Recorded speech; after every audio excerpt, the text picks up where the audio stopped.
नमस्कार। मैं आपसे मुखातिब हूँ एक खास बात बताने के लिए। पिछले 70 साल से लगभग सभी सरकारों की एक आदत रही है हकीकत छुपाने की। और हकीकत छुपाएं इसमें कोई बात नहीं है, अर्ध सत्य दिखाएं और उसी से पिक्चर बनाएं, जबकि असली पिक्चर एकदम उल्टी हो।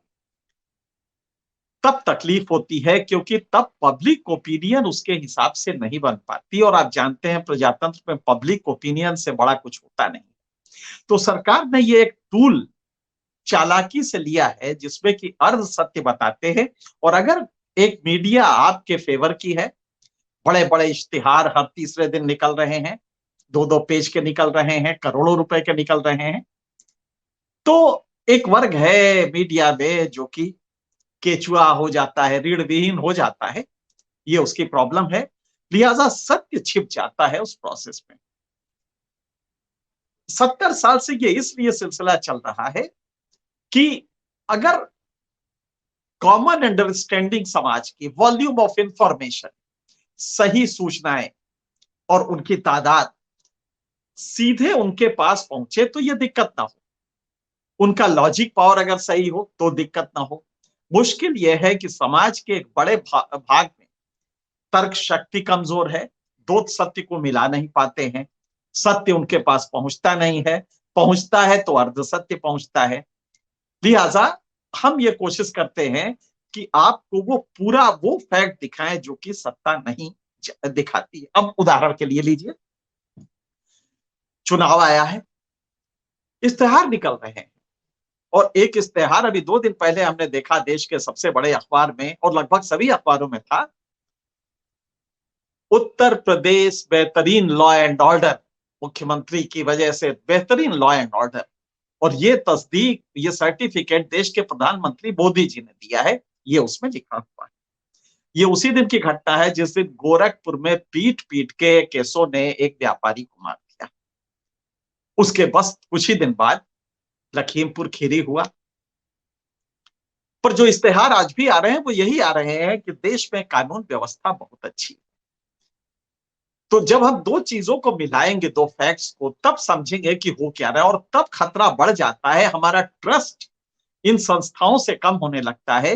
जब एक डीएम एसपी आके दोनों बैठते हैं और उस बिलखती बेवा से कहते हैं, जिसका पति अभी अभी मारा गया है, उससे कहते हैं कि मुकदमा करोगी तो क्या मिलेगा तुम्हें, एडी रगड़ जाएगी, बहुत तकलीफ होती है मुकदमे में, जानती हो, मैं तो तुम्हारे भाई के रूप में।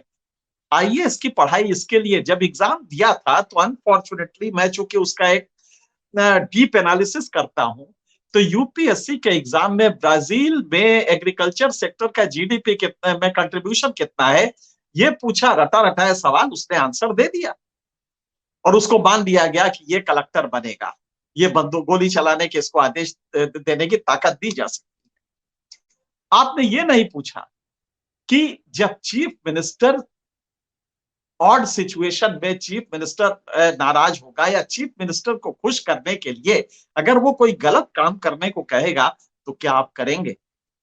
नैतिक तंतु आपके कितने मजबूत हैं, मॉरल फाइबर्स कितने स्ट्रांग है आपके, इसका कोई टेस्ट नहीं होता। मॉरल क्वोशेंट का कोई टेस्ट नहीं है।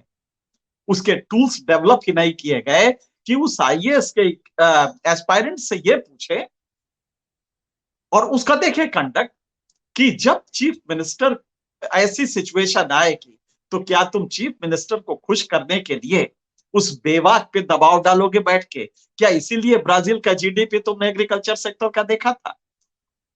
हमारे यहाँ इसलिए ये आईएएस आईपीएस वर्चुअली नाकारा साबित हो गए हैं, बल्कि डेटरेंट इफेक्ट ये डाल रहे हैं, ये हतोत्साहित करते हैं एक सत्य को समाज में लाने से।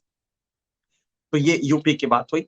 अब आपने अक्सर सुना होगा, बहुत आम बात है, यूपी के चीफ मिनिस्टर इश्तेहारों में कहते हैं, अपने स्पीचेस में कहते हैं, यूपी वैक्सीन में नंबर 1 है। और देश के प्रधानमंत्री भी कहते हैं कि दुनिया में भारत सबसे ज्यादा टीका लगाने वाला है। ये अर्ध सत्य है। दरअसल आप मान लीजिए कि जीडीपी की बात कहते हैं, यूपी दूसरे नंबर पे है भारत में। महाराष्ट्र के बाद दूसरे नंबर पे है, 20 लाख करोड़ का जीडीपी है। इसका जीडीपी वॉल्यूम इसको कहते हैं, जो प्राइमरी एग्रीकल्चर सेक्टर, इंडस्ट्रीज और टर्शियरी सेवा क्षेत्र से मिला के बनता है। भारत को चुनाव के दौरान मोदी जी ने लगातार कहा 5वें नंबर की इकोनॉमी बनाएंगे, देश का जीडीपी 5वें नंबर पे होगा, $5 ट्रिलियन इकोनॉमी करेंगे। मोदी जी ने और योगी जी ने यह नहीं बताया कि भारत पर कैपिटा इनकम में कितना है। ये जीडीपी होता क्या भाई? प्रति व्यक्ति आय ही तो आपके इकोनॉमिक बहबूदी का एक पैरामीटर है। तो आप कम से कम ये बता दीजिए कि अच्छा भाई, प्रति व्यक्ति ये कितना पड़ता है। तो आप जानते हम कहां हैं? 139th पोजीशन पे हैं। अगर हम रियल वैल्यू उसके ले और परचेजिंग पावर पैरिटी, इसको इकोनॉमी में एक टर्म होता है, उस पे ले, क्योंकि महंगाई हमारे यहां ज्यादा है, तो हम 122वें नंबर पे। हमारा ये आर्थिक बहबूदी कहीं नहीं आई है। ह्यूमन डेवलपमेंट इंडेक्स पे हम 30 साल से वही के वही हैं जहां थे। 135 और 130 के बीच में टहलते रहते हैं। देश के 150 175 देशों में हम 135वें नंबर पे होते हैं। तो यह अर्ध सत्य होता है जो बताया जाता है। अब जरा सा योगी जी का सुनिए। बार बार हमें सुनने में आता है कि भारत टीके, यूपी टीके में सबसे अव्वल नंबर पे है, सबसे ज्यादा टीके लगे हैं। योगी जी, ये संक्रामक रोग है। इसमें यह नहीं बताना है कि टीके लगे कितने को, इसमें यह भी बताना है कितने को नहीं लगे, क्योंकि संक्रमण फैलेगा।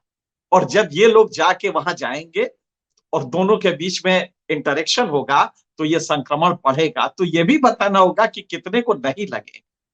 और उस पैरामीटर पे जब, मतलब परसेंटेज, अगर आप परसेंटेज में देखेंगे तो यूपी सबसे नीचे है।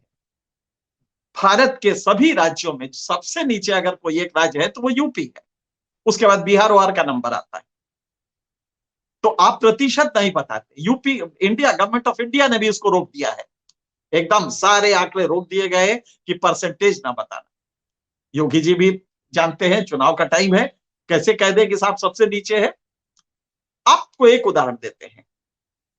अगस्त महीने में 7,06,000 यूपी में प्रतिदिन टीके लगते थे। आपकी आबादी जानते कितनी है? 24 करोड़। ताजा आबादी 24 करोड़ है। और अब तो बच्चों को भी चूंकि लगने वाला है, बच्चों में भी अब संक्रमण हो रहा है, इसलिए हमने पूरी आबादी ली है। एलिजिबल मतलब सिर्फ वयस्कों को नहीं लिया है, वरना वो 14 करोड़ होता है। और यह सरकार खेल करती कि 14 करोड़ से डिवाइड करके प्रतिशत बताती। लेकिन चूंकि बच्चों में भी फैला है, इसलिए अब पूरी आबादी देना पड़ेगा। खैर, वो दोनों तरह से ले आप, यूपी सबसे फिसड्डी है। अब इसका हकीकत देखिए। अगस्त महीने में 7,06,000 टीके प्रतिदिन यूपी में लगे। गुजरात में, जिसकी आबादी यूपी के 25% है, लगभग 28% है यूपी से, वहां पे ये टीके 4,27,000 लगे प्रतिदिन। महाराष्ट्र में 6 लाख प्रतिदिन लगे। महाराष्ट्र की आबादी हमसे कम। पंजाब में 1,48,000 प्रतिदिन लगते थे, आबादी बहुत कम है। अब जब आप ये पूरा देखेंगे, पूरा, तो आपको समझ में आएगा यूपी नेशनल एवरेज से भी कम रहा है। अब इसमें किया क्या यूपी ने खेल? हाल में जब देखा कि वो पिछड़ने लगा है, तो नंबर कैसे बढ़ाए, तो उसने बड़ा बढ़िया खेल किया। जो दूसरा टीका लगना था उसको स्लो कर दिया और पहले वाले को खींच दिया। दूसरा टीका ना लगे, पहले वाले को लगा दो, ये कह के उसने इसको बढ़ा दिया। तो अब अखबार में इश्तिहार देने के लिए हो गया, यूपी नंबर 1 पे 11 करोड़ टीके लगाए। अरे अभी भी 50% से कम है आबादी के हिसाब से, जबकि नेशनल एवरेज इसको क्रॉस कर चुका है। नेशनल एवरेज, बाकी छोड़ दीजिए अच्छे राज्य जो कर रहे हैं। तो यूपी में टीकों की यह स्थिति है कि हमने सेकेंड डोज जो था उसको रोक के धीरे से पिछले अगस्त और सितंबर में, नतीजा क्या हुआ? यूपी में गौर कीजिएगा, यूपी में जो सेकेंड डोज लगा है वो सिर्फ 2 करोड़, जिसको कह सकते हैं हम दोनों डोज लग गए हैं, 2 करोड़ 28 लाख को लगा है। मतलब सिर्फ यूपी के 20% आबादी, 2 करोड़ 28 लाख को लगा है, लगभग 20% आबादी को आपने पूरा टीका लगवाया है। 10% आबादी, अगर पूरा आबादी के हिसाब से देखेंगे तो 10% आबादी को लगा है। यूपी की आबादी 24 करोड़ है और 2 करोड़ 28 लाख टीके आपने लगे, तो 10% से भी थोड़ा कम पड़े। जबकि आपने 8 करोड़ 29 लाख टीके पहला लगवाया है। दोनों को जोड़ दिएगा तो 11 करोड़ से थोड़ा बहुत ज्यादा होगा। तो आपने धीरे से 8 लाख वाला बढ़ा दिया है ताकि फिगर आए कि हम यूपी में नंबर, क्योंकि उधर पीछे से महाराष्ट्र आ रहा था, महाराष्ट्र बहुत तेजी से आ रहा था और महाराष्ट्र ने 8.5 करोड़ टीके लगवा दिए थे, लेकिन उसका सेकेंड डोज भी उतना ही है। सेकेंड डोज भी लगभग पहले के आधा है, हमारा 1/4 है। तो सरकारें ये तिकड़म, और चूंकि चुनाव था, टीके में फेल हो रहे थे, बहुत पीछे जा रहे थे, तो हमने चिल्ला चिल्ला के कहना शुरू किया, देखिए हम सबसे नंबर 1, इंडिया में नंबर 1 पे है। कहां से नंबर 1 पे है? तो आपने कहा कि नहीं साहब 11 करोड़ लग गए ना। अरे 11 करोड़ नहीं, टोटल दोनों टीके कितने लगे हैं, और वो अब क्या आबादी का 10% है। नेशनल एवरेज इस समय अगर आबादी के हिसाब से लेंगे तो 18.5 का चलता है। तो ये हमारे फैक्ट्स के साथ खिलवाड़ हम करते हैं। हम चाहेंगे, इससे दिक्कत क्या हो रही है कि जैसे ही वो अधिकारी और अमला सुनता है कि इश्तिहार में आ रहा है कि यूपी नंबर 1 है, वो ढीला हो जाता है। जनता भी समझती है कि अब टीके लगवाने की जरूरत नहीं है। और ध्यान रखिएगा, 48 घंटे पहले गवर्नमेंट ऑफ इंडिया के हेल्थ मिनिस्ट्री ने प्रेस कॉन्फ्रेंस करके कहा कि बहुत सतर्क रहें, बहुत क्रूशियल होगा अक्टूबर, नवंबर, दिसंबर, ये 3 महीने बेहद संगीन होने जा रहे हैं।